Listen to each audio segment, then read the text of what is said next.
टूटे फूटे किले के मालिक रामकिशोर सिंह, वो रही उनकी हवेली, वहीं सब परिवार रहते हैं। आइए, उनके बचपन के एक दोस्त थे प्रोफेसर ईशान चंद्र मजूमदार। वो रिटायर होने के बाद अकेले यहीं रहते थे। एक दिन अकस्मात उनकी मौत हो गई। पोस्टमार्टम की रिपोर्ट के बाद ये मालूम पड़ा कि उनके खून में सांप का जहर है। अगर इस बात का पता चल चुका है कि सांप के काटने से मौत हुई है, तो फिर शक की क्या बात? स्वतंत्र रूप से कोई एक चीज महत्व नहीं रखती, लेकिन शक की ऐसी कई छोटी छोटी बातें हैं। इन सब बातों से लगता है कि मामला बहुत गड़बड़ है। ऐसी कई एक बातें हैं, जैसे ईशान चंद की मौत सांप के काटने से हुई, लेकिन उसके सर पे चोट का गहरा निशान था। क्यों? और दूसरा, उसकी बंद मुट्ठी के अंदर एक सोने की मोहर थी, कहां से आई? तीसरी बात, इतनी ऊंचाई पे सांप कहां से आया? आपने तो कहा कि रामकिशोर की बड़ी लड़की की मौत सांप के काटने से हुई थी। वो वहां मरी थी, उस जंगल में। वहां सांप हो सकता है, लेकिन इतनी ऊंचाई पर जहां चूहा नहीं, मेंढक नहीं, सांप कहां से आएगा? आप क्या कहना चाहते हैं? हो सकता है किसी ने जानबूझकर यहां सांप छोड़ा हो। इसलिए कहता हूं कि मामला गड़बड़ है। किसी पर शक है? शक? वो देखिए, उस हवेली में रामकिशोर अपने 3 लड़के और एक लड़की के साथ रहता है। बड़ी लड़की की मौत पिछले साल सांप के काटने से हो गई। उसका पति यहीं रहता है, और एक रहता है मास्टर। वो मास्टर छोटी लड़की को पढ़ाता है। छोटी लड़की को छोड़कर बाकी सब के सब अजीब से लगते हैं। सब पर शक होता है। आइए,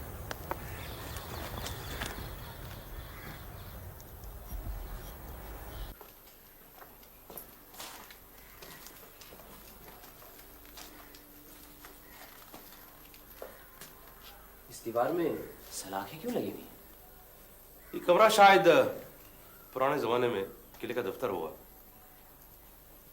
और इन सलाखों के ऊपर बक्सियां तख्ते रखकर वो लोग वही कायदे रखते होंगे। अच्छा, प्रोफेसर का कुछ सामान तो होगा, कपड़े वगैरह, वो सब कहाँ है? वो सब थाने में है। और उनकी मुट्ठी में जो मोहर मिली थी वो भी हमारे पास। काफी मजबूत है। चलिए नीचे रामकिशोर सिंह के परिवार से मिल लेते हैं। आइए।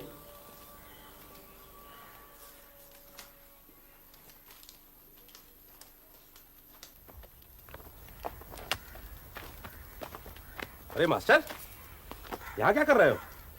घर में वकील साहब आए हैं, सब बैठकर उनके साथ बातचीत कर रहे हैं। गदाधर और तुलसी वहाँ नहीं है, सोचा शायद यहाँ होंगे। वो तो यहाँ पे भी नहीं है। वेंकटेश बाबू, ये है रमापति, रामकिशोर जी के यहाँ मास्टर हैं और वहीं रहते हैं। अच्छा, आप ही रमापति हैं? अच्छा, एक बात बताइए, जिस रात ईशान बाबू गुजर गए, आप काफी देर तक उनके साथ थे, क्या बात है हो रही? वो बहुत पढ़े लिखे थे, उनके साथ बात करके बहुत कुछ सीखने को मिलता था। फिर उन्हें हमारे मालिक के वंश का, इस किले का सारा इतिहास मालूम था।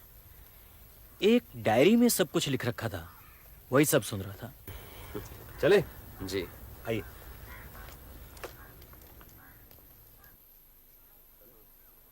ये कौन है? ये साधु बाबा बहुत सालों से यहाँ हैं। अच्छा, लेकिन इस जंगल में साधु क्या कर रहे हैं? यहाँ तो भिक्षा देने वाला भी कोई नहीं। इनका खाना पीना सब मालिक देते हैं। मान न मान, मैं तेरा मेहमान, ये मनीलाल कौन होता है? जब हमारी बहन ही मर गई तब उसके पति के साथ हमारा क्या लेना देना है? उसे क्यों किला दे रहे हैं? मुझे क्या रास्ते से उठा कर लाए हैं? किला मुझे मिलना चाहिए। नहीं, किला मुझे मिलना चाहिए।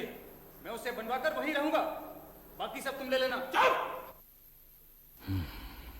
जितनी जल्द सब रजिस्ट्री तैयार हो जाए उतना ही अच्छा। ठीक है रामकिशोर बाबू, मैं आज ही तैयार कर देता हूँ। अच्छा तो मैं चलूं? अच्छा, नमस्कार। नमस्ते। आइए इंस्पेक्टर साहब। आ सकते हैं रामकिशोर जी? आइए आइए डीएसपी साहब, आइए। बैठिए।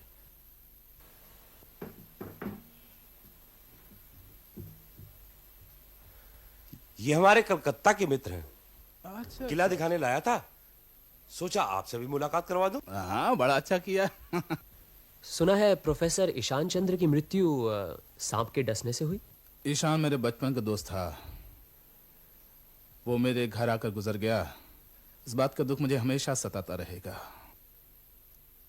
उनकी मुट्ठी में एक सोने की मोहर मिली थी, वहां कहां से आई, कुछ बता सकते हैं आप? कुछ कह नहीं सकता। उसकी आर्थिक स्थिति भी तो इतनी मजबूत नहीं थी कि एक सोने की मोहर रखता। अगर वहां किले में पड़ी हो तो मिल भी सकती है। कह नहीं सकता। कहते हैं इस किले में हमारे पूर्वजों का बहुत सारा धन जमा है, बहुत सोना जमा है। मैंने तो बहुत ढूंढा, मुझे तो मिला नहीं। यहां तो कहीं बिजली नहीं है। प्रोफेसर जरूर लालटेन जलाते होंगे रात को। हाँ, मौत के हफ्ता 10 दिन पहले एक टॉर्च ले गए थे। वो टॉर्च पता नहीं कहां गई, मिली नहीं। कहां गई टॉर्च? बाबूजी, मुझे यकीन है कि मौत के बाद गड़बड़ी में कोई टॉर्च वहां से ले गया। किसी पर शक है? मुझे लगता है कि नहीं नहीं मणिलाल, ये तुम्हारी गलतफहमी है। मास्टर ने टॉर्च नहीं लिया होता तो हमें बताता। लगता है टॉर्च को लेकर आप लोग कुछ परेशान से हैं। हाँ, आपसे परिचय हुआ, बहुत आनंद मिला। इतनी बड़ी जगह पर आपने मकान बनाया है, यहाँ आकर जाने की तबीयत नहीं करती? अरे तो फिर रहिए कुछ दिन यहाँ, 2 दिन में ही भाग खड़े होंगे। हमें तो आदत पड़ गई है। आपका न्योता याद रहेगा, लेकिन अगर आया तो मैं उस किले में रहूंगा। और भी अच्छी जगह है, चलिए। नमस्ते। अच्छा, नमस्कार। अब बताइए क्या लग रहा है? कुछ गड़बड़ तो है। कुछ दिन जाकर उस किले में रहना होगा। आपने गौर किया, कोई वहां खुलकर बात नहीं कर रहा था। सब कुछ खिंचे हुए से थे। और फिर कई गुत्थियां हैं, जैसे मोहर कहां से आई, टॉर्च कहां गायब हो गई। सब इस किले को चाहते क्यों हैं? और मालिक को छोड़कर सब मनीलाल से नफरत क्यों करते हैं? मनीलाल और मास्टर रमापति दोनों को कोई नहीं चाहता। उसकी एक वजह है, ये दोनों मालिक राम किशोर की मेहरबानी से ही पल रहे हैं। अच्छा, वहां उस किले को लेकर क्या झगड़ा हो रहा है? राम किशोर को दिल का एक दौरा पड़ चुका है। उन्हें डर है कि उनके मरने के बाद उनके दोनों नालायक बेटे उनकी सारी जायदाद को मामला मुकदमा करके कहीं पूरी मिट्टी में न मिला दें। इसलिए उन्होंने अपनी सारी जायदाद के बराबर 4 के हिस्से किए हैं। 3 हिस्से लड़कों में और बाकी का 1 हिस्सा छोटी लड़की तुलसी को। लेकिन किला तो मनीलाल को देने की बात हो रही थी। मनीलाल ने उनकी बड़ी लड़की के साथ शादी की थी और वह मर गई। इसलिए राम किशोर ने यह फैसला किया कि वक्त आने पर अपनी छोटी लड़की की शादी वे मनीलाल से कर देंगे। और मनीलाल का मतलब है तुलसी, और जो किला है वो पड़ेगा उसके हिस्से में। इस बात को लेकर दोनों भाइयों में झगड़ा हो रहा था। ये मनीलाल कैसा आदमी है? समझदार है, अपने दोनों बड़े सालों से 1000 गुना अच्छा। इसलिए राम किशोर का भरोसा मनीलाल पर ज्यादा है। मनीलाल तो अपनी पत्नी के मरने के बाद जा रहा था, लेकिन राम किशोर ने उसे जाने से रोका। अच्छा, वो अशरफी तो दिखाइए।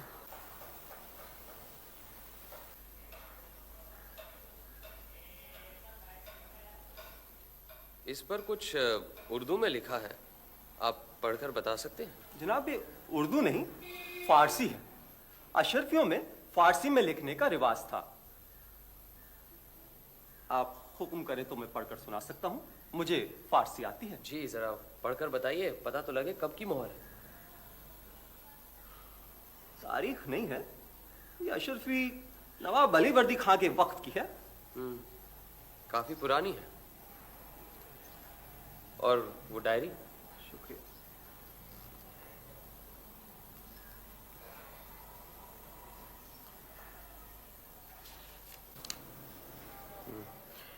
सुनो ईशान बाबू, शुरू में क्या लिखते हैं? इतिहास के इष्ट देवता अगर इंसान की बोली बोलना जानते तो वो मुहर्रम के बाजे की ताल में कहते, रुपया कमाओ रुपया कमाओ।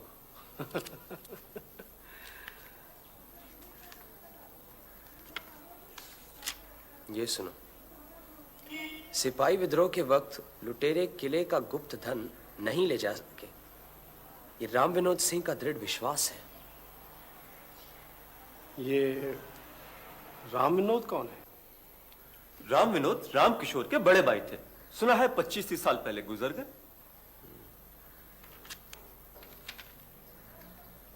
ये फारसी में कुछ लिखा है, 3 लाइनें, जरा बताइए तो। लिखा है, अगर राजा राम या जयराम दोनों जिंदा ना रहें तब हमारी पूरी दौलत मोहनलाल के जिम्मे रहेगी। मोहनलाल के जिम्मे? ये मोहनलाल कौन है? वो मुझे नहीं मालूम। अच्छा तो ठीक है, वो चीजें आप ले जाइए, ये डायरी मैं कुछ दिन अपने पास रखूंगा। जो हुक्म। एक बात तो साफ है, अगर प्रोफेसर की हत्या की गई है तो उसका मकसद वही है जो सदियों से चला आ रहा है, धन, रुपया, पैसा। मगर फारसी में लिखने का क्या मतलब है जब सब लोग हिंदी समझते हैं? ये प्रोफेसर ने खुद नहीं लिखा है, मतलब उन्हीं की हाथ की लिखाई है, लेकिन रचना उनकी नहीं है। कहीं कुछ फारसी में लिखा हुआ था, उसकी नकल उन्होंने डायरी में कर दी है। भैया, ये कौन आ रहे हैं? पुलिस। ये रामकिशोर का तीसरा बेटा है। क्या नाम है तेरा? गधा। आइए। नमस्ते। नमस्ते। अच्छा, आपसे एक बात पूछता हूँ।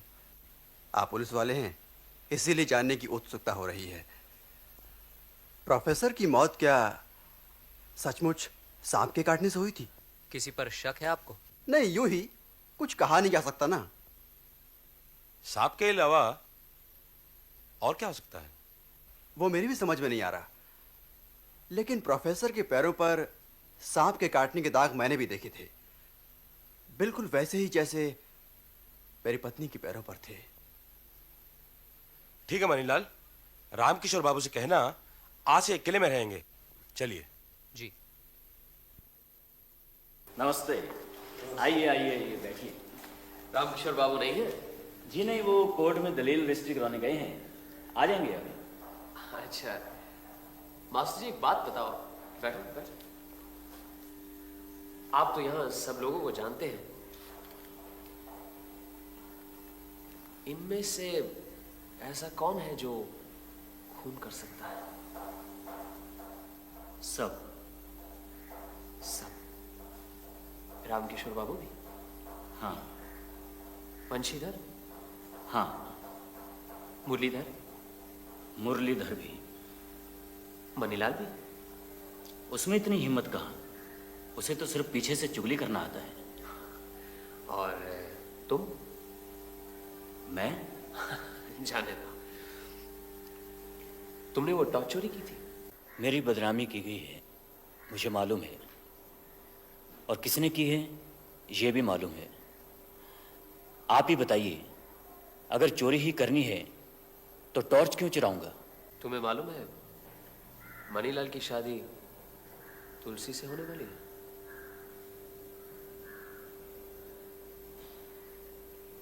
मालूम है, और ये भी मालूम है कि अगर ये शादी हुई तो अच्छा नहीं होगा। अरे आओ आ जाओ। एक बात बताऊं, तुलसी की शादी जीजाजी से होगी। अच्छा। आ जाओ तुलसी, आ जाओ। ये गदाधर बहुत शैतान है, आ जाओ। अरे यहाँ आओ ना, मेरे पास बैठो यहाँ। अच्छा एक बात बताओ, तुम्हारे पिताजी के जो मित्र यहाँ रहते थे, प्रोफेसर ईशान चंद्र, तुम कभी उनसे मिली थी? हाँ हाँ, बहुत बार। वो मुझे अच्छी अच्छी कहानियां सुनाया करते थे। अच्छा अच्छा, तुम्हारे घर में जो लोग हैं उनमें से तुम्हें सबसे अच्छा कौन लगता है? मास्टर जी, वो बहुत अच्छे हैं। हाँ? और सबसे खराब कौन लगता है? ये है तुम्हारा भाई गदाधर। नहीं, जीजा जी। वो क्यों मास्टर जी से जलता है, क्यों उनकी चुगली करता है? अगर जीजाजी से मेरी शादी हुई तो मैं उसे पहाड़ से नीचे फेंक दूंगी। अरे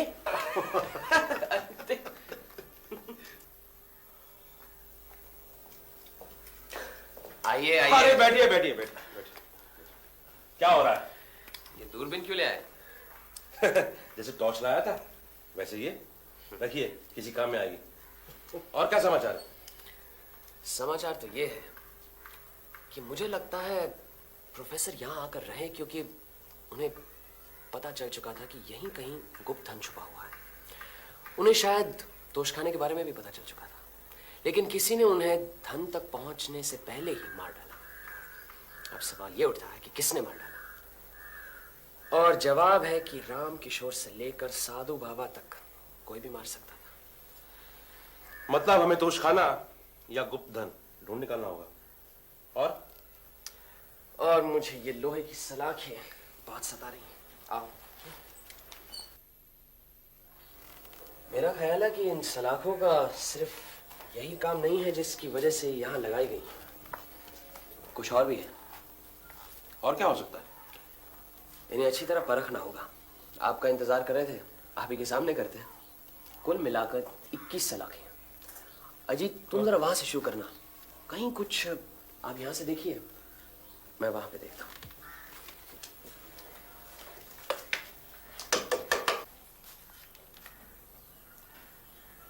हिल रहा है, जरा इधर आइए।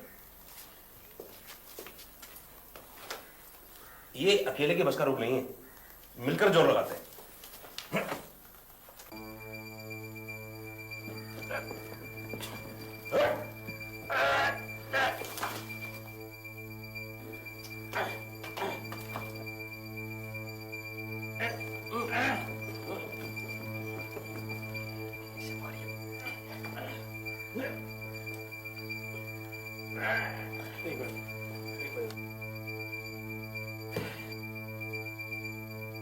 जरा टॉर्च लाना।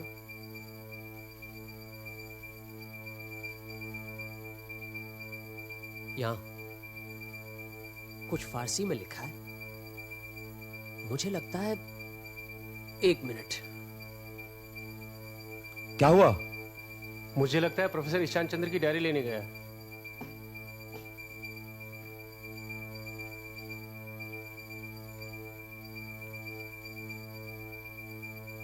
ये देख रहे हैं आप क्या लिखा है? अगर राजाराम या जयराम दोनों जिंदा न रहे तब हमारी पूरी दौलत मोहनलाल के जिम्मे रहेगी। मोहनलाल? बस काम बन गया। जरूर ये रास्ता नीचे जाता है। व्योमकेश बाबू, शाबाश, तोशखाना मिल गया। ये आप ही का आविष्कार है, इसलिए सबसे पहले आप ही उतरी। ठीक है, टॉर्च देना मुझे। लाओ।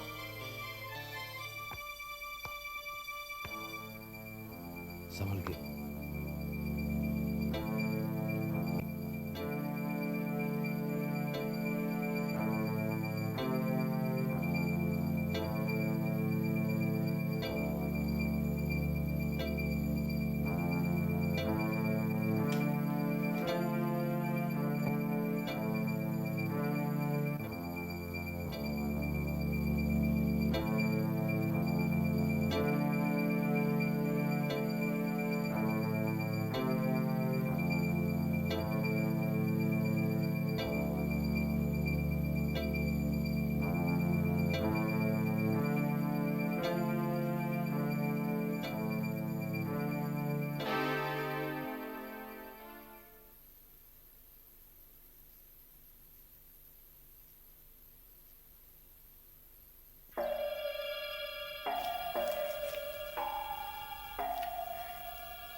व्योमकेश बाबू,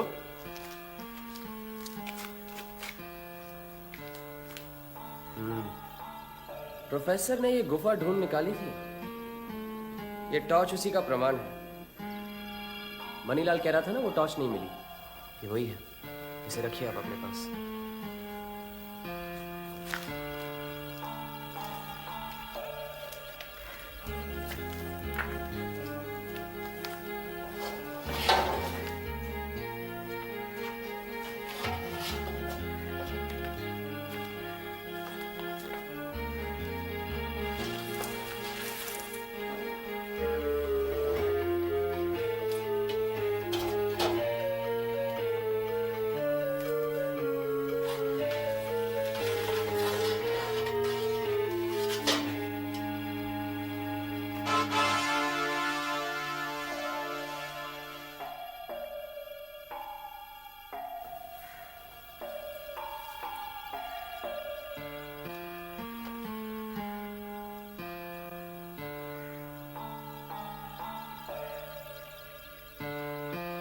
पैसे भी अपने पास हैं।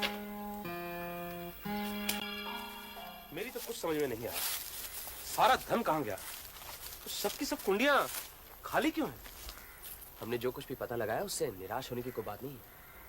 एक बात तो पक्की है, प्रोफेसर ईशान चंद्र का खून हुआ है। बाकी जो रहस्य है धीरे धीरे सब पता लग जाएगा। आपको जो चूरा मिला है उसका आप केमिकल एनालिसिस करवा लीजिए। शाम को साधु बाबा से मिलते हैं, फिर उनको भी जरा टटोल लें। ठीक है, मैं चलता हूँ। अच्छा।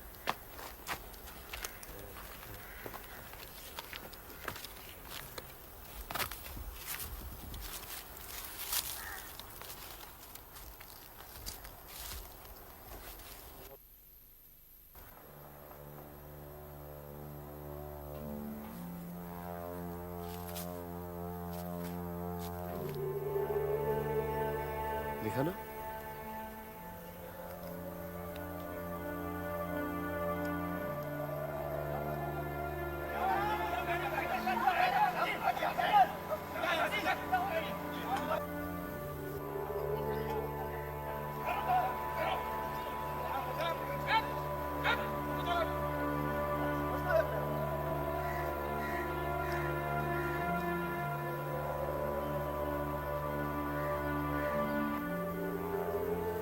ये तुलसी के हाथ में क्या चीज थी? Fountain pen. लेकिन किस बात पर झगड़ा हो रहा था कुछ समझ में नहीं आया।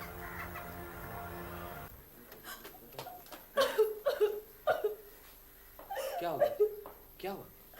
मास्टर जी को घर भगा दिया। भगा दिया? हाँ।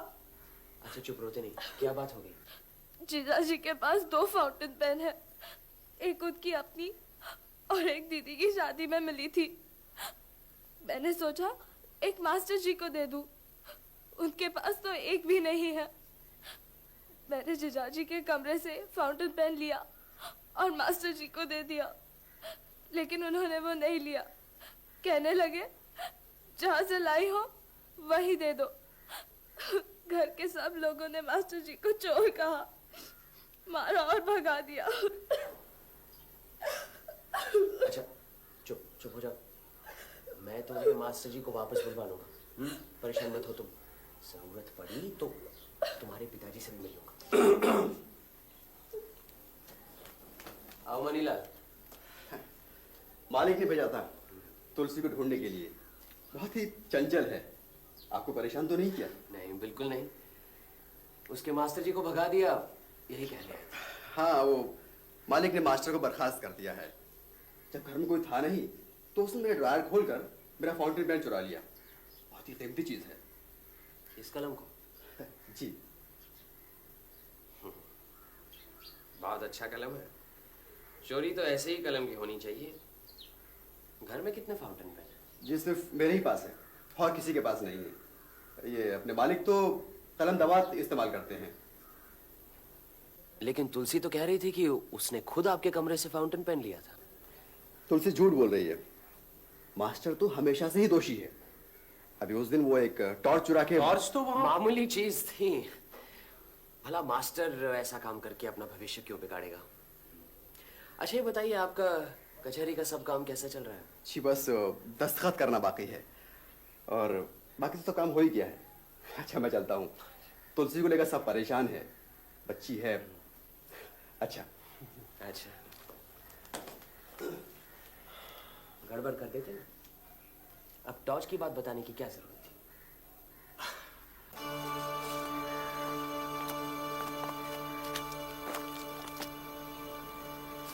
ये देखो, ये भी साधु बाबा के पास जा रहा था। हमें देखकर रास्ता बदल गया। अच्छा? अरे बंसीधर बाबू, अरे भाई कहाँ जा रहे थे लपकते हुए? बस यूं ही घूम रहे। क्यों? अच्छा अच्छा, मैं समझा साधु बाबा के यहाँ जा रहे हैं। साधु बाबा? साधु बाबा के पास मैं क्यों जाऊंगा? क्यों? साधु बाबा के पास जाने में कोई बुराई है क्या? वो आप जाने या आपके दोस्त?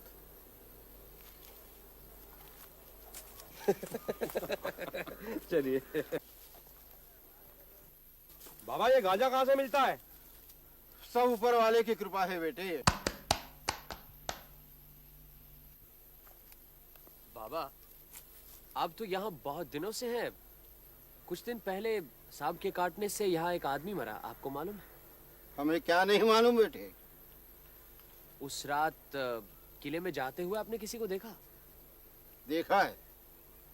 वो कौन था, बता सकते हैं?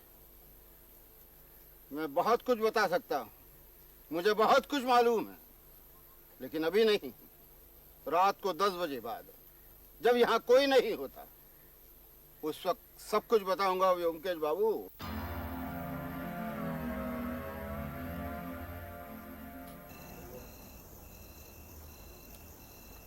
अरे रमापति, ये क्या हाल बना रखा है? आप तो सब कुछ जानते ही हैं। हाँ, तुलसी ने बताया था, लेकिन अब तक कहाँ थे तुम? जंगल में। शहर क्यों नहीं गए? यहाँ अब रहने से क्या फायदा? तुलसी। तुलसी से प्यार करते हो? उसको कोई नहीं चाहता। मैं नहीं रहूंगा तो वो मर जाएगी। अच्छा, कोई बात नहीं। आज रात तुम हमारे साथ यहाँ रहना। हम जरा साधु बाबा से मिलकर आते हैं, 1-2 घंटे में वापस लौटेंगे। तुम अंदर जाओ, वहीं सो जाना।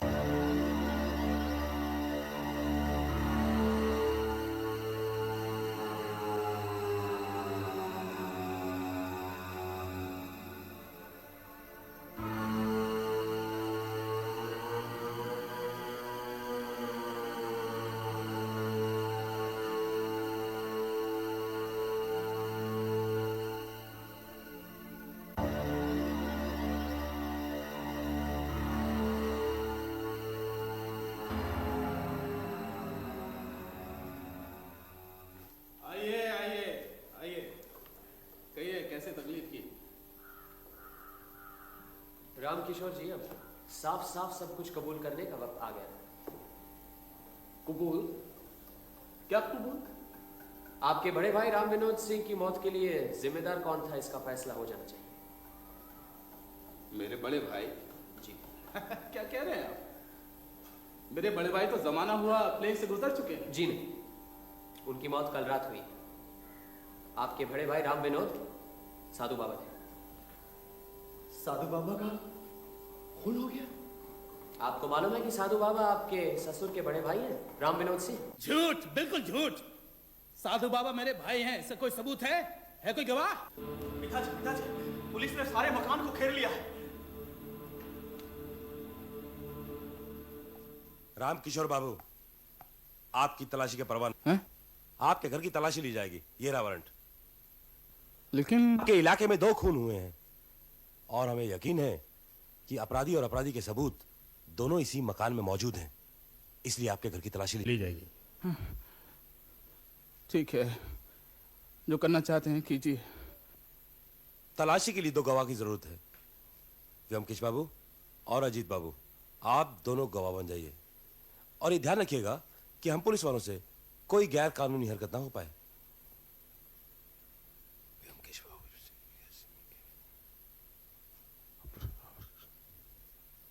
मणिलाल, हम सबसे पहले आपके कमरे की तलाशी लेंगे और आप दोनों यहीं रुकिए। चलिए चलिए। मैं देख लीजिए क्या देखना है। अगर आप अपने दोनों फाउंटेन पेन दे दें तो किसी भी तलाशी की जरूरत नहीं है।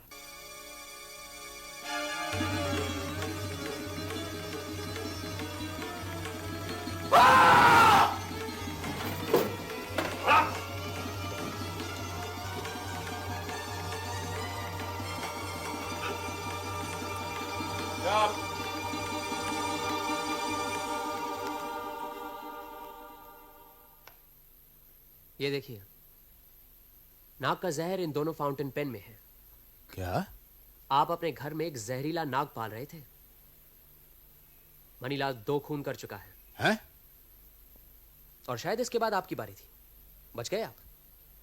ये खून हुए क्योंकि आपके पूर्वजों ने करोड़ों रुपए का सोना इस किले में छुपा रखा था। और ये सोना कहाँ है मुझे मालूम है, लेकिन जो चीज मेरी नहीं है मैं उसे छूना भी नहीं चाहता। इसलिए आपकी संपत्ति आपको ही मुबारक हो। चलिए डीएसपी साहब।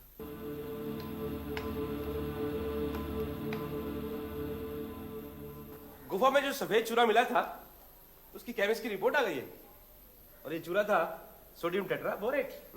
ये लीजिए। मतलब सुहागा। सुहागा किस काम आता है जानते हो? सोना पिघलाने के काम आता है। खैर, मनीलाल से जेल में लंबी चौड़ी बात हो चुकी है। उसने सब कुछ कबूल कर लिया। क्या कबूल किया? बैठिए। जिस दिन मनीलाल इस घर में आया था उसी दिन से उसकी नजर अपने ससुर रामकिशोर की संपत्ति पर पड़ी। उन्हीं दिनों यहां कुछ बंजारे आए हुए थे। मनीलाल ने उनसे कुछ सांप का जहर बरामद किया। किसी तरह उसकी पत्नी हरिप्रिया को मनीलाल के इरादों का पता लग गया था, इसलिए सबसे पहले उसने हरिप्रिया को इसी जहर से रास्ते से हटा दिया और साथ ही साथ रामकिशोर की सारी सहानुभूति अपनी तरफ खींची। अब रामकिशोर ने अपनी बेटी तुलसी की शादी मनीलाल से पक्की कर दी। 2 साल बीत गए, तुलसी शादी लायक बन गई। फिर यहां प्रोफेसर ईशान चंद्र आए, साथ ही साथ साधु बाबा यादव के। अब करीबन 25-30 साल पहले दोनों भाई रामकिशोर और राम विनोद मामूली व्यापारी थे। शहर में प्लेग फैला, राम विनोद बीमार पड़ गए। रामकिशोर प्लेग के डर से वहां से भाग गया। उसे यह नहीं पता था कि 25-30 साल बाद बड़े भाई से मुलाकात होगी और उसका बड़ा भाई साधु बाबा के भेष में होगा। उसने चाहा कि बड़ा भाई राम विनोद तीर्थ स्थान पर मठ बनाकर रहे, खर्चा भी देने को तैयार हो गया। लेकिन बड़े भाई ने साफ इनकार कर दिया। जंगल में रहने लगा साधु बाबा के भेष में और अपने छोटे भाई को कोसने लगा।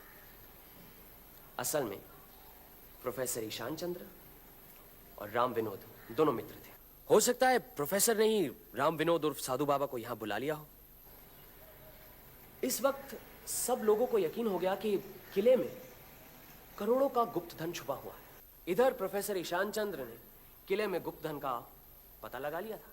प्रोफेसर की उम्र हो चुकी थी, दुबले पतले आदमी थे। अकेले पत्थर कैसे हटाते मालूम है? हम तीनों ने मिलकर पत्थर हटाया था।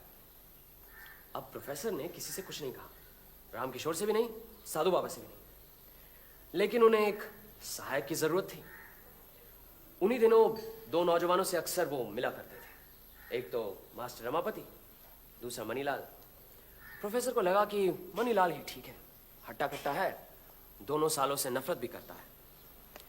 तय हुआ कि जो कुछ भी मिलेगा आधा आधा बांट लेंगे। एक रात दोनों ने मिलकर पत्थर हटाया। फिर मुझे लगता है कुछ ऐसा हुआ होगा। नीचे का रास्ता देखते ही मनीलाल फौरन टॉर्च लेकर नीचे उतर गया। लेकिन प्रोफेसर का ध्यान पत्थर के पीछे खुदाई की हुई लेखनी पर पड़ा। उसने फौरन अपनी डायरी निकालकर उस फारसी भाषा की नकल कर ली। इधर नीचे मनीलाल एक कोने में खड़ा हो गया, उधर प्रोफेसर नीचे आया। उसके पैरों ने किसी चीज को महसूस किया। प्रोफेसर ने उसे उठाया। वो एक अशर्फी थी। उन्होंने फौरन मुट्ठी बंद कर ली, हल्के से पुकारा, मनीलाल। तभी मनीलाल ने जोर से उसके सर पर टॉर्च से वार किया। प्रोफेसर गिर गया। मनीलाल ने अपनी जेब से फाउंटेन पेन निकाला और पैर की एड़ी के पास जोर से पेन की निब घुसाकर जहर अंदर डाल दिया। फिर उसकी लाश उठाकर मनीलाल बाहर ले आया। मैंने जेल में मनीलाल से पूछा कि प्रोफेसर को मारने के बाद उसने कुंडों के अंदर क्यों नहीं देखा। उसने जवाब दिया, सब कुछ तो मिल गया था, फिर एक लाश और इतनी सारी मोहरें वो एक साथ बाहर कैसे निकालता। उसने यही सोच लिया कि प्रोफेसर की मौत के हंगामे के बाद वो इत्मीनान से मोहरें बाहर निकाल लेगा। लेकिन तब वहां हम पहुंच गए और फिर कुछ घटनाएं इतनी जल्द घटने लगी कि कब क्या करे उसकी कुछ समझ में नहीं आया। तुलसी ने उसका जहर वाला फाउंटेन पेन चुराकर रमापति को दे दिया। शाम को जब हम साधु बाबा से मिले तब मनीलाल भी वहीं था। उसे लगा कि साधु बाबा को सब कुछ मालूम है। उसने समझा कि रात 10 बजे के बाद ही साधु बाबा हमें सब कुछ बता देगा। घबरा गया। फैसला कर लिया कि 10 बजे के पहले ही साधु बाबा का सफाया कर देगा, और वही उसने किया। लेकिन गुप्त धन के रहस्य की बात का अब तक कोई खुलासा नहीं हुआ। माफ कीजिएगा, अनजाने में बड़ी गलती कर बैठा हूँ। और मास्टर, तुम पर तो मैंने बहुत अत्याचार किया। अब तुम मेरे साथ घर वापस चलो। चलो आइए, पहले बैठिए तो सही। लीजिए, अपनी अमानत संभालिए।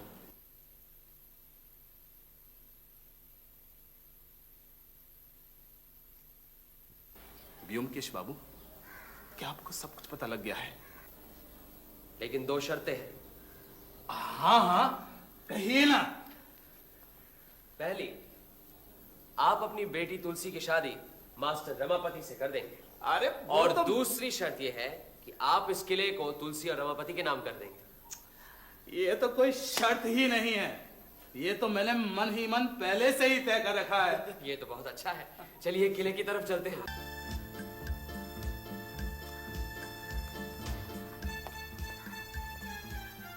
आप जो बरसों से ढूंढ कर ना निकाल पाए, प्रोफेसर ईशान चंद्र ने एक ही महीने में सब ढूंढ निकाल लिया था। उसकी वजह भी थी, प्रोफेसर पुरातत्व शास्त्र से परिचित थे। कहां ढूंढना चाहिए ये उन्हें मालूम था। औरंगजेब के मरने के बाद मुगल सल्तनत टूटने लगी थी, सारे देश में अशांति फैली हुई थी। राजा जानकीराम बिहार में शासन करते थे उस वक्त। अपनी धन संपत्ति रखने के लिए उन्होंने ये किला बनवाया था। उनकी चौथी और पांचवी पीढ़ी में राजाराम और जयराम थे। राजाराम ने अपनी सारी धन संपत्ति सोने के रूप में रखी हुई थी। फिर सिपाही विद्रोह हुआ, चारों तरफ लूटमार शुरू हो गया। लूटमार में दोनों मारे गए, लेकिन लुटेरों को तोशखाने का पता नहीं चला, इसीलिए वो कुंडे आज भी साबुत हैं। अब जयराम के दो बेटे थे, राम विनोद सिंह यानी कि साधु बाबा, और आप रामकिशोर सिंह। रामकिशोर सिंह ने फिर से अपने पूर्वजों का ये किला अपने कब्जे ले लिया। वहां प्रोफेसर ईशान चंद्र को तोशखाने के बारे में पता चल गया। कहीं पड़ी हुई उन्हें एक अशर्फी मिली। उन्हें एक शिलालिपि भी मिली जिसमें लिखा था कि राजाराम और जयराम दोनों अगर जिंदा न रहे तो उनकी सारी धन संपत्ति मोहनलाल के जिम्मे रहेगी। अब सवाल यह उठता है कि मोहनलाल कौन है? पहले तो मेरी भी समझ में ये बात नहीं आई। फिर सोचते सोचते प्लासी की लड़ाई पर एक कविता याद आई। बार बार फिर तोप गरजा, गरजा गिरधर लाल। गिरधर लाल मतलब तोप। उस जमाने में बड़े बड़े शूरवीरों के नामों पर तोपों के नाम रखे जाते। फिर बिजली की तरह बात दिमाग में कौंध गई कि मोहनलाल कौन है, किसके जिम्मे इतनी सारी धन संपत्ति रखी गई है। ये रहा आपका मोहनलाल। तो क्या सारा सोना तोप के नीचे गड़ा हुआ है? नहीं, जमीन में नहीं। सारा सोना इस तोप की लंबी नली के अंदर डालकर इसका मुंह बंद कर दिया गया। अरे तो फिर देर किस बात की है? मुंह से मिट्टी हटाकर मोहरे निकालते हैं। मोहरे? कहाँ है मोहरे? आपके पूर्वज राजाराम ने एक ऐसी तरकीब निकाली जिससे कि अगर लुटेरों को इस सोने के बारे में पता भी चल जाता तो वो उसे यहाँ से नहीं निकाल पाते। क्या मतलब? मैं कुछ समझा नहीं। डीएसपी साहब, आपको याद है जब हम गुप्त धन की तलाश कर रहे थे, गुफा के नीचे उतरे थे, तब हमें क्या मिला था? चमड़े की धौकनी, चूल्हा और ढेर सारा सुहागा मिला था। राजाराम ने सारी मोहरे गलाकर इस तोप की नली के अंदर डाल दी।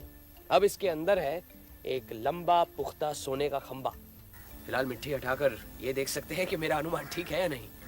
गौरी शंकर, जरा यहाँ आना।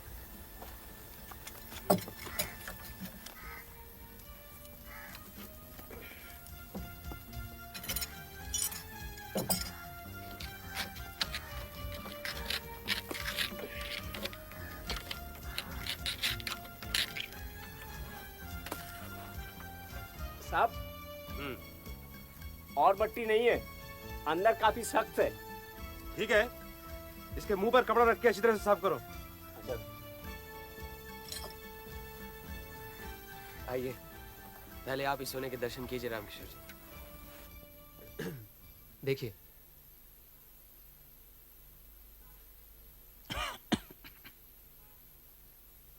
क्या हुआ? सोना है या नहीं?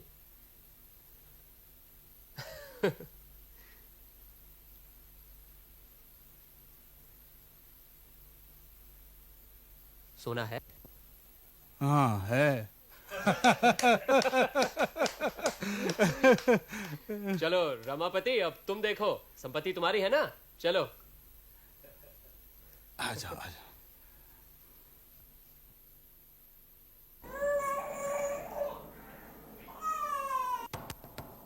देखना, पुटीराम बाजार से लौटा है। अरे आओ आओ। शादी का कार्ड मिला तो था लेकिन हम आ नहीं पाए। जीती रहो। सत्या, ये तुलसी और रमापति हैं। जब 6 महीने पहले हमारा मुन्ना हुआ था मैं इन्हीं के यहाँ था। ये लीजिए। ये क्या है? खुद ही खोल कर देखिए। अच्छा। अरे ये देखो। क्या? जीते रहो। वही तो।